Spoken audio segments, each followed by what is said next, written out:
Hello student, good morning. આપણે standard 8માં last વિડીયોમાં આપણા યુનિટ 4ની એક્ટિવિટી 1 અને 2 આપણે જોઈ હતી. આજે આપણે એક્ટિવિટી નંબર 5 જોઈશું, જેનું નામ છે science and our life. Science and our life, વિજ્ઞાન અને આપણું જીવન. આ એક્ટિવિટીમાં શું સ્ટોરી છે, એની અંદર શું આપણે જાણવાનું છે, શું શીખવાનું છે, એ જ્યારે આપણે જોઈશું આગળ એટલે તમને ખ્યાલ આવશે. બરાબર? તો પહેલાં હું રીડિંગ કરું છું. બરાબર? તમે ધ્યાનથી સાંભળો અને પછી આપણે એને સમજીએ. The name of the activity is Science and Our Life. Today is 28th February. It is World Science Day and there is a science exhibition in Karthik School. The Math Science Club of the school is in charge of this exhibition. કાર્તિકની સ્કૂલમાં સાયન્સનું exhibition છે. આપણે કહીએ છીએ ને science મેળો, science fair, તેવું કાર્તિકની સ્કૂલમાં exhibition રાખવામાં આવ્યું છે. કયા દિવસે? તો 28 ફેબ્રુઆરી, જે વર્લ્ડ સાયન્સ ડે, વિજ્ઞાન દિવસ છે, એ દિવસે વિજ્ઞાનનું એક્ઝિબિશન રાખવામાં આવ્યું છે. અને આ સમગ્ર એક્ઝિબિશનનો ચાર્જ એટલે કે એની તૈયારી કોને કરી છે? તો સ્કૂલમાં અલગ અલગ વિષયની ક્લબ બનાવવામાં આવી છે વિદ્યાર્થીઓની, જેમાં મેથ સાયન્સ ક્લબના સ્ટુડન્ટ છે એમને જ આ બધું એરેન્જમેન્ટ કરેલું છે. Kartik visit the science exhibition with his mummy. અને કાર્તિક આ એક્ઝિબિશનમાં એની મમ્મીની સાથે વિઝિટ માટે આવ્યો છે. Kartik said, "Mummy, hurry up." Mummy said, "We are late for your science exhibition." Karthik said, "Yes, because it's really very important for me and also for you." Mummy said, "For me?" Karthik said, "Yes, for you too." Mummy said, "Okay, we have already reached your school." Karthik said, "Wow, all parents have come. What an atmosphere of the school. Come, Mummy." Mummy said, "Take it easy." Kartik અને એની mummy exhibition માટે નીકળી ગયા છે અને જ્યાં સુધી school ના આવે ત્યાં સુધી રસ્તા પર બંને વાતચીત કરતાં આવે છે. તો અહીંયા કાર્તિક અને એની મમ્મીની વાતચીત આપેલી છે. કાર્તિક એની મમ્મીને શું કહે છે કે આ જે સાયન્સનું એક્ઝિબિશન છે એ જેટલું મારા માટે જરૂરી છે એટલું તારા માટે પણ છે. તને પણ એટલું જ ઉપયોગી થશે, એટલે કે જોવાની મજા પડશે અને ઘણું જાણવા પણ મળશે. એમ વાત કરતાં બંને સ્કૂલની નજીક આવી ગયા છે અને ત્યાં બધા કેટલાય પેરેન્ટ્સ આવેલા છે. ત્યાંનું સરસ મજાનું એટમોસ્ફિયર જોઈને કાર્તિક એની મમ્મીને કહે છે કે મમ્મી, આજનું તો વાતાવરણ કેટલું સરસ લાગે છે, કારણ કે બધા જ પેરેન્ટ્સ અહીંયા આવી ગયા છે. Now they are at the entrance. એમ વાત કરતાં તેઓ સાયન્સ એક્ઝિબિશનના એન્ટ્રન્સ સુધી, પ્રવેશ દ્વાર સુધી આવી ગયા છે. Kartik said, Look here are the 3 sections: environment section, health plus and agriculture. Mummy said, "Where shall we go first?" Karthik said, "To the agriculture section." Mummy said, "Why?" Karthik said, "Because I am interested in it. And then we will go the section of environment. And after that, we will visit the health section. Let's go." હવે એક્ઝિબિશનમાં કેટલા section છે? તો 3 section છે: environment section, health plus and agriculture. એટલે એની mummy કાર્તિકને પૂછે છે કે આપણે પહેલાં કયા એન્ટ્રન્સમાં જઈશું, કયા સેક્શનમાં જઈએ? તો કાર્તિક કહે છે કે આપણે પહેલાં ક્યાં જઈશું? એગ્રીકલ્ચર સેક્શનમાં, કારણ કે મને તે વધારે ગમે છે. એના પછી આપણે એન્વાયરમેન્ટ અને એના પછી આપણે હેલ્થ સેક્શનમાં જઈશું. Mummy said, "Okay." Kartik said, "Hello Prachi, what is your project about?" હવે તમે જુઓ, એ લોકો પહેલાં કયા સેક્શનમાં ગયા છે? તો એગ્રીકલ્ચર સેક્શનમાં. અને જેવા એગ્રીકલ્ચર સેક્શનમાં એન્ટ્રી મારી તો પહેલો જ પ્રોજેક્ટ છે કોનો? પ્રાચીનો. તેઓ પ્રાચીને મળે છે અને પ્રાચી જોડે જે વાતચીત કરે છે. પ્રાચી said, "Hello Karthik, hello auntie. My project is on the terrace gardening and hydroponic method of agriculture. હવે પ્રાચી કાર્તિક અને એની મમ્મીને પોતાના પ્રોજેક્ટ વિશે જણાવે છે. પોતાનો પ્રોજેક્ટનો જે સબ્જેક્ટ છે મેઇન, શેના વિશે પોતાનો પ્રોજેક્ટ છે એના વિશે એ ઇન્ટ્રોડ્યુસ કરે છે. અને પ્રાચીનો પ્રોજેક્ટ કયો છે? પ્રોજેક્ટ મેઇન નામ શું છે? તો terrace gardening and hydroponic method of agriculture. આ એના પ્રોજેક્ટનો સબ્જેક્ટ છે. Kartik said, "What is that?" Prachi said, "Nowadays, because of urbanization, we have no enough space to grow trees and plant, and therefore, we should use terrace for gardening, and for that, hydroponic method of gardening. In this method, we have to make a layer of stone on the plastic on the terrace, and with their help plants can stand. After that, plants will be planted at appropriate distance, and then give them water, and we can also use PVC pipe. By hydroponic method, we can grow vegetable and fruit."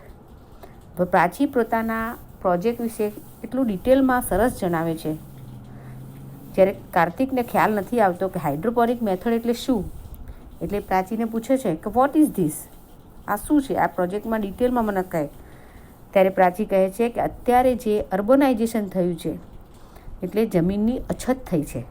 તમે જુઓ, urbanisation એટલે નવી નવી industries, નવા નવા બિલ્ડિંગો બનવા લાગ્યા છે અને જે છે મોટા મોટા બિલ્ડિંગ બનાવી દીધા છે.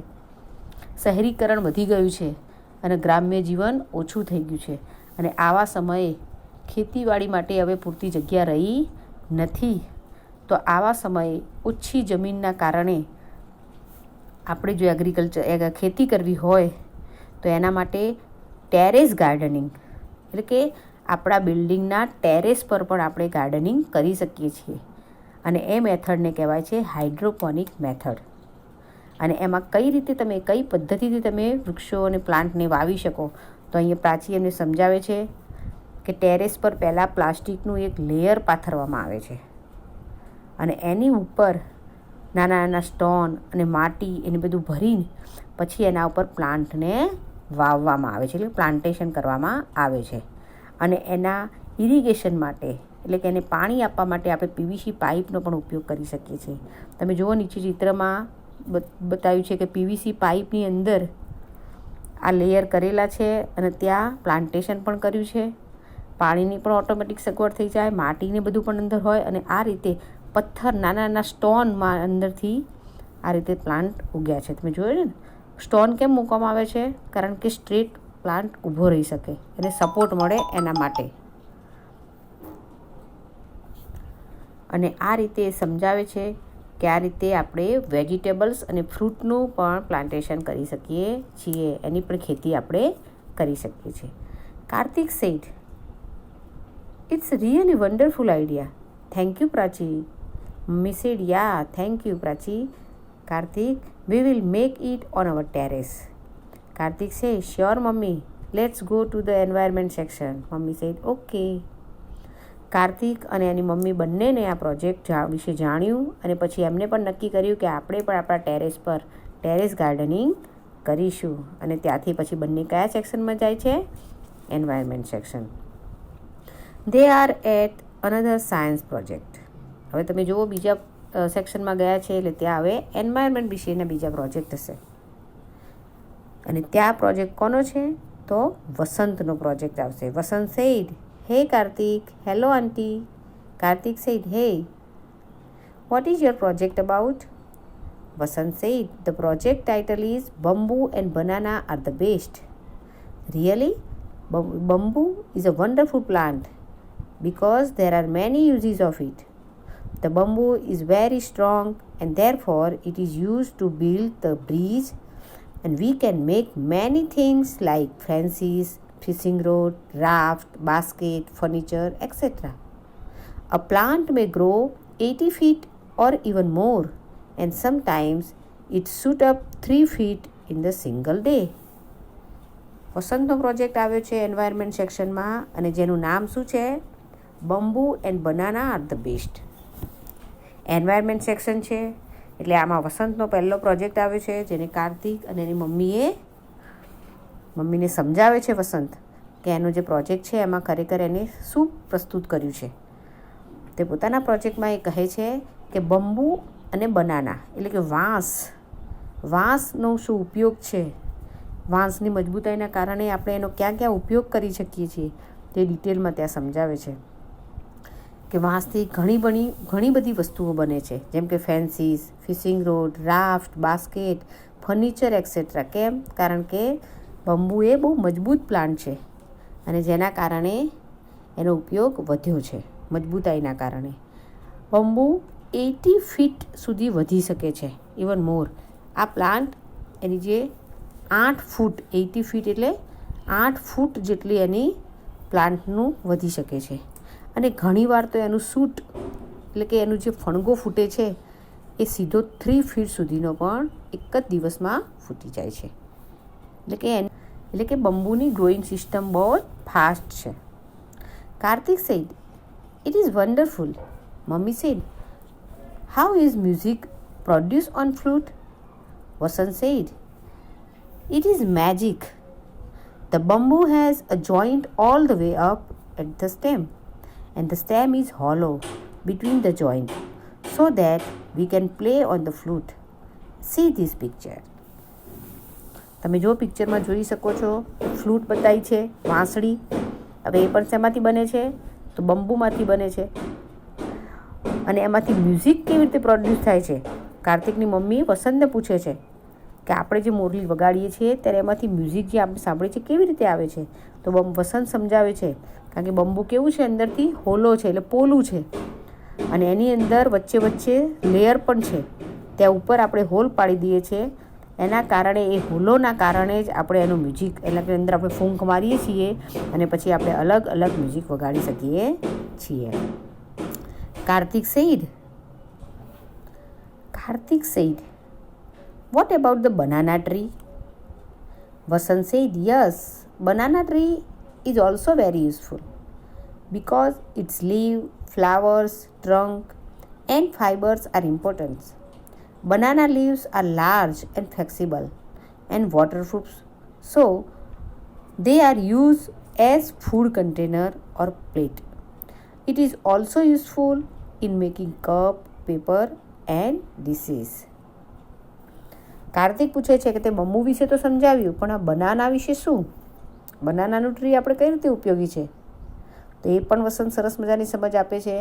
તો બનાના ટ્રી એક એવું ટ્રી છે કે જેનો એક ભાગ એટલે કે એનો ફ્લાવર, એનો ટ્રંક, એના લીવ્સ, એના ફ્રૂટ અને એની ફાઇબર્સ એટલે કે એની અંદર આ સ્ટેમમાંથી જે તાંતણા નીકળે છે એ પણ બહુ જ મહત્ત્વના છે.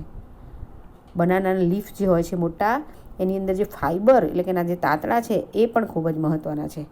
એ ખૂબ જ ફ્લેક્સિબલ પણ છે અને વોટરપ્રૂફ પણ છે. અને જેના કારણે તમે જોઈ શકો છો કે બનાના પ્લાન્ટમાંથી સાઉથમાં એનો ઉપયોગ વધારે થાય છે. સાઉથ ઇન્ડિયા છે ને, ત્યાં બનાના પ્લાન્ટેશન બહુ થાય છે, બનાનાની ખેતી બહુ થાય છે. તો ત્યાં લોકો જમવાની ડીશોમાં પણ બનાના પ્લાન્ટનો ઉપયોગ કરે છે. એ બનાના પ્લાન્ટમાંથી જ એની ડીશ બનાવે છે, યુઝ એન્ડ થ્રો. મોટા જ્યારે ફંક્શન હોય છે ત્યારે ડીશ, એના બાઉલ એ બધું શેનું વાપરે છે એ લોકો? બનાનાનું. એટલે કે બનાનાના જે લીફ હોય છે ને એને જ આખા મૂકીને પછી એમાં એ લોકો ભોજન કરે છે. તો કન્ટેનર તરીકે પણ બનાના લીફનો ઉપયોગ થાય છે કારણ કે વોટરપ્રૂફ છે. Mummy said, really useful. I have heard that we can make sari from banana. Is it true?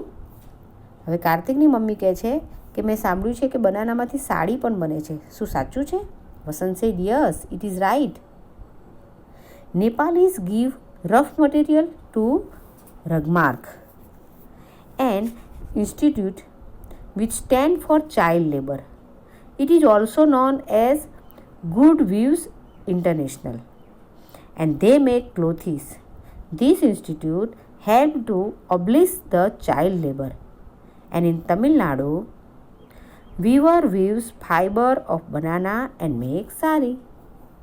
વસંત સરસ મજાની સમજ આપે છે આખી કે નેપાલીઝ ગીવ રફ મટીરિયલ ટુ રેગમાર્ક. હવે રેગમાર્ક છે એક સંસ્થા છે અને જે શું બનાવે છે? સાડી બનાવવાનું કામ કરે છે. અને નેપાળીઝ લોકો પોતાનું રફ મટીરિયલ કોના આપે છે? આ ઇન્સ્ટિટ્યૂટને આપે છે. અને જે ચાઇલ્ડ લેબર એટલે કે બાળ મજૂરી પર કામ કરતી એક સંસ્થા છે. અને એનું બીજું નામ શું છે? તો ગુડ વીવ ઇન્ટરનેશનલ. આ રગમાર્કનું બીજું નામ છે. એ શું બનાવે છે? કે ધે મેક ક્લોથિસ. આ સંસ્થા કપડાં બનાવવાનું કામ કરે છે. And this institute help to abolish the child labour. Abolish the child labour એટલે કે એ ચાઇલ્ડ બાળ મજૂરીનો નાબૂદ કરવાની કોશિશ કરી રહી છે. તો આ જે સંસ્થા છે એ પણ કે બનાના પ્લાન્ટમાંથી સાડી બનાવવાનું કામ કરે છે. In Tamil Nadu weavers weave fibre of banana and make sari. અને તામિલનાડુના વીવર્સ એટલે કે વણકરો પણ આ બનાના પ્લાન્ટમાંથી સાડી બનાવવાનું કામ કરે છે. તો આ રીતે વસંત એમને સરસ મજાની સમજ આપે છે. Mummy said, really wonderful, good job Vasant. Vasant said, thank you aunty. Kartik said, let's go the last section mummy. Mummy said, sure. They reached the Health Plus section of Science project. Karthik said, hello Anjana, what is your project about? Anjana said, hey Karthik, hello auntie, my project is about health is wealth. Herb and spices do more than add flavor to dish. Spice and herbs are really very useful for our body. See the chart. હવે અહીંયા health plus સેક્શનની અંદર અંજનાનો project છે અને જેના પ્રોજેક્ટનું નામ છે health is wealth. જે પોતાના પ્રોજેક્ટનું સરસ મજાનું એક્સપ્લેનેશન આપે છે કે હર્બ્સ એટલે કે જડીબુટ્ટીઓ અને મસાલા એ આપણા બોડી માટે શું ઉપયોગમાં આવે છે. ડીશમાં એટલે કે આપણી જે આઈટમ બનાવવાની છે, રસોઈ બનાવીએ છીએ, એમાં મસાલા તરીકે તો વપરાય જ છે. એની સાથે સાથે બીજું શું શું એના આયુર્વેદિક ઉપયોગ છે એ પણ અહીંયા અંજના સમજાવે છે. તો નીચે એક ચાર્ટ આપેલો છે સરસ મજાનો. ત્યાં સ્પાઇસીસ લખેલા છે અને બીજે બાજુમાં એના યુઝીસ લખેલા છે. તમે જુઓ કે જિંજર, તો જિંજર શું યુઝ માટે વપરાય છે એની સામે લખ્યું છે. એ પછી ઇલાચી, સતાવરી એન્ડ ગાર્લિક. અહીંયા 4 જ સમજાયા છે, પણ આ બધા ઘણા બધા હર્બ્સ છે જે આપણી નાની એવી બીમારીઓ હોય ને એના ઈલાજ માટે પણ એનો ઉપયોગ થાય છે ને. તો અહીંયા જિંજરનો ઉપયોગ કઈ રીતે કીધો છે? તો ડિસ્ક્રીઝ મોશન એન્ડ સિકનેસ. જિંજર એટલે આદુ. હવે તમે જુઓ, આપણે આદુનો ઉપયોગ કરીએ છીએ, ચા બનાવીએ છીએ તો ચામાં નાખીએ છીએ, રસોઈના અમુક સબ્જી વઘારીએ તો એમાં પણ આદુ નાખીએ છીએ. શેના માટે? જ્યારે તમને થોડી શરદી ખાંસીની અસર હોય અથવા તો થોડી સિકનેસ આવી ગઈ હોય, થોડી બીમારીની અસર લાગે છે, તો આપણે આદુનો ઉપયોગ કરીએ છીએ ને. એ પ્રમાણે ઇલાચી, તો ઇલાચીનો શું ઉપયોગ છે? તો the oil of cardamom seed is useful in the treatment of toothache. દાંતનો જ્યારે દુખાવો થતો હોય છે ત્યારે આપણે ઇલાચીનો વધારે ઉપયોગ કરીએ છીએ. તમે જો જ્યાં જગ્યાએ દાંત દુખતો હોય તે આપણે ઇલાચીનો દાણો મૂકી રાખીએ ને તો આપણે ઘણી રાહત થાય છે. અને એ જ રીતે ઇલાચીનો ઉપયોગ આપણે ચામાં બનાવવામાં પણ કરીએ છીએ. હવે છે સતાવરી. Its leaves boil in oil and are used for massage in brain disease. માથાના દુખાવો થતો હોય ત્યારે આ સતાવરીના જે લીવ્સ છે એને તેલમાં બરાબર ઉકાળવામાં આવે છે અને પછી એ તેલની મસાજ તો આપણે માથા ઉપર કરીએ, કપાળ પર કરીએ તો માથાનો દુખાવોમાં પણ રાહત થાય છે. એને એ છે લાસ્ટ. પછી છે ગાર્લિક એટલે કે લસણ. એ શું કરે છે? તો ડિસ્ટ્રોય કેન્સર સેલ.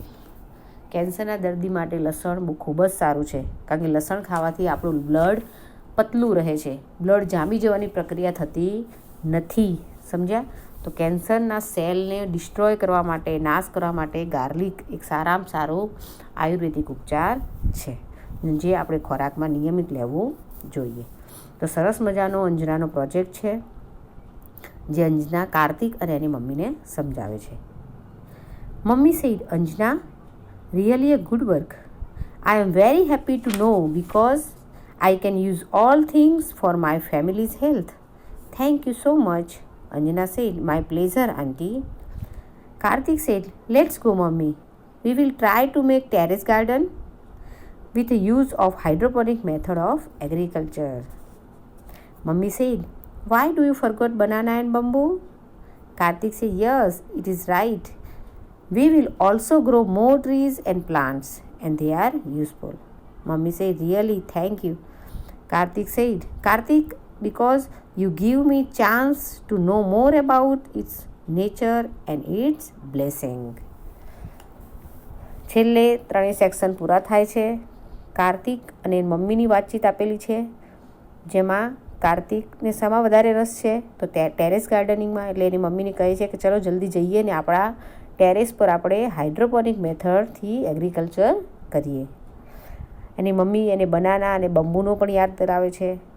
મીન્સ કે ત્રણ સેક્શનની એક્ટિવિટી એમને ખૂબ જ ગમી છે. ત્રણ પ્રોજેક્ટ એમને ગમ્યા છે અને એના વિશેથી એમને ઘણું બધું જાણ્યું છે. છેલ્લે મમ્મી કાર્તિકનો પણ આભાર માને છે, કારણ કે કાર્તિકે અહીંયા એને લાવ્યો છે અને આટલી બધી જાણકારી એને જાણવા મળી છે. તો ખ્યાલ આવી ગયો તમને? સરસ મજાનો આપણું લેસન છે, activity number 5, science and our life. Okay, તો વિડીયોને 2 થી 3 વાર જુઓ અને નેક્સ્ટ જે આપણી એક્ટિવિટી 6 છે એ આપણે આપણા નેક્સ્ટ વિડીયોમાં જોઈશું. Okay, thank you.